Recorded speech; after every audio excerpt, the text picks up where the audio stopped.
Hey, Joe here. It's been kind of a crazy year. I haven't had the kind of time or resources to really do the kind of work I wanted to get done on the race car. It's been dragging a little bit, so I have made some adjustments to my plan, backed off a little bit here and there. The chassis is still really important to me, but I've decided to put together a lower cost motor, and I'm going to work with some entry-level turbo stuff, which is something I've done in the past, just to get started. I really just want the car to run. I want to be able to bring it out to the track and race it, rather than just have it sit in the garage and work on it and work on it and work on it and let it sit and let it sit and let it sit. So we're going to get back at it at this point, and we're going to start by assembling the motor.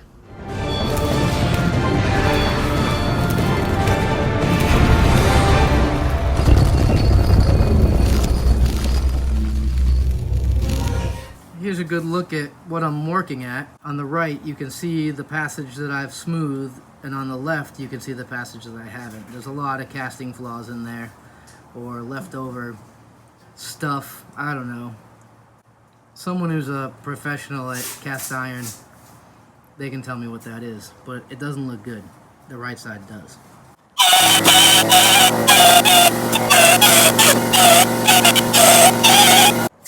All right. All finished up. You can see the main oil galley. I radiused the transition into there, but basically I just smoothed everything out here. No more crazy garbage in there. I got the block all masked off, and I'm getting ready to paint it.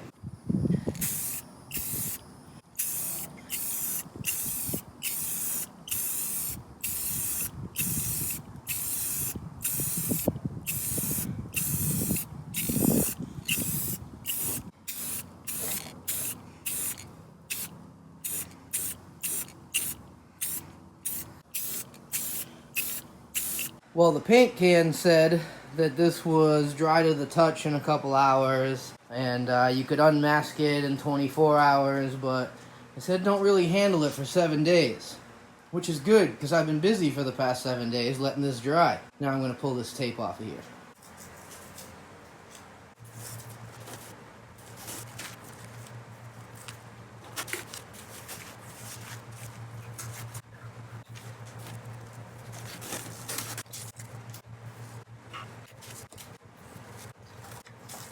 Alright, I'm going to wipe down the bare metal parts of this block now with some WD-40 rust prevention, just so it doesn't rust while it's sitting here. I'm going to start assembling it soon. So in my cabinet of secrets right here, I have stuff that's not really that secretive. But I have this long-term corrosion inhibitor. Protects metal for 1 year. That's right in line with my current pace.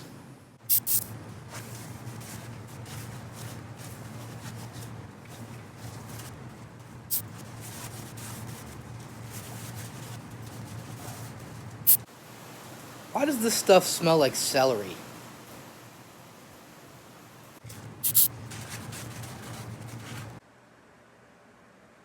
I like to use this tool. It's a seal driver. I like to use it right here, pop that bearing out of there. As you can see, I've used it a lot. It doesn't always work perfect, but it gets the job done. That and my trusty S-Twing. So I've got this balance shaft bearing out, but way down in there is another one. There it is. I got a good tool for getting that out too. Looks like this.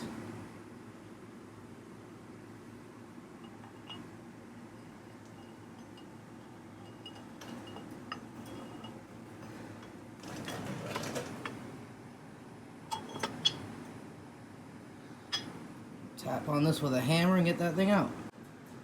I couldn't video and pound that thing at the same time, but if you follow it through, looks like I got it.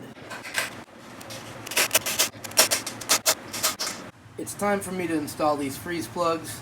I just had this box sitting around with some random freeze plugs in it. They look like they'll work to me, especially if I use the trusted sleeve retainer here from Permatex. It's good stuff.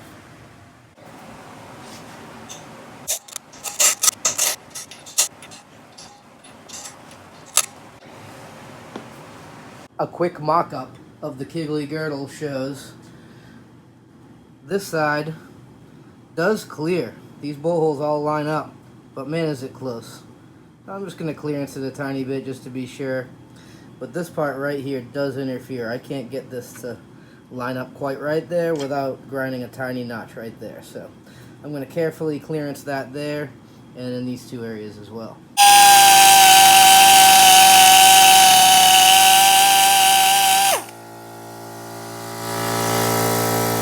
Like a glove. Do like Jaffro says. Coffee filters, brake parts cleaner, clean stuff. Clean it until there's no dirt on the coffee filters anymore.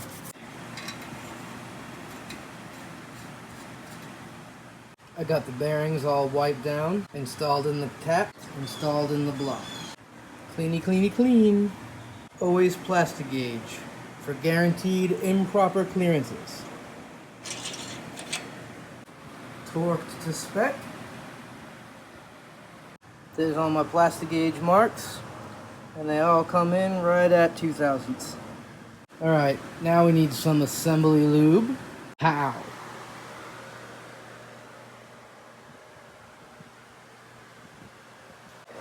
Crank.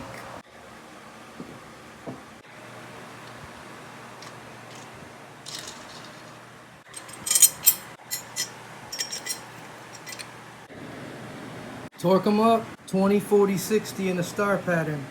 Piston, pin, rod. Getting there. Getting ready to file these rings, and just use a piston with a ring installed on it to square the other ring in the bore prior to measuring that gap. See those markings by the ring gap? Those markings are on the top of the ring. Remember that. Also, I'm going to use these pliers. Go ahead and install these things. Notice my ring gaps are 180 degrees out from each other. These oil rings kind of just fall into place real easy. You don't need a tool or anything. And then you just have to put the two thin parts of the oil ring, one on top and one on bottom. It's hard to see there, but there's a little lip that shows you the correct orientation. You put this one on first and then the other two. It's real easy.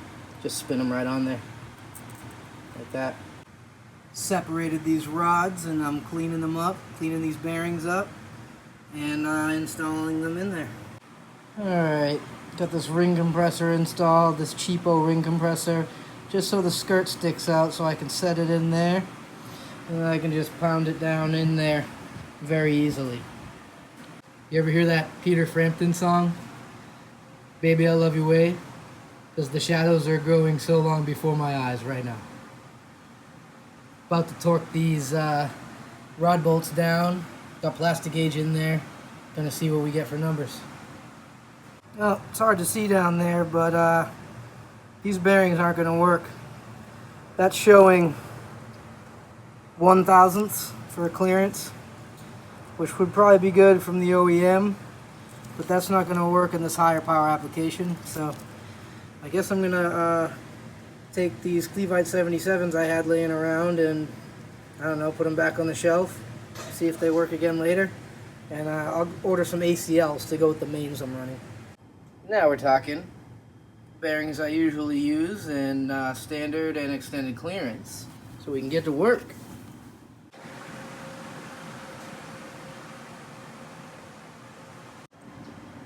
This part's tricky.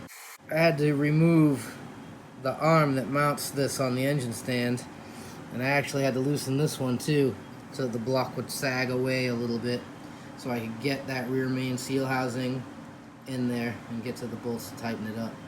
So that's the rotating assembly. Stay tuned, there's a lot more where that came from. See you next time. Put cheese on it.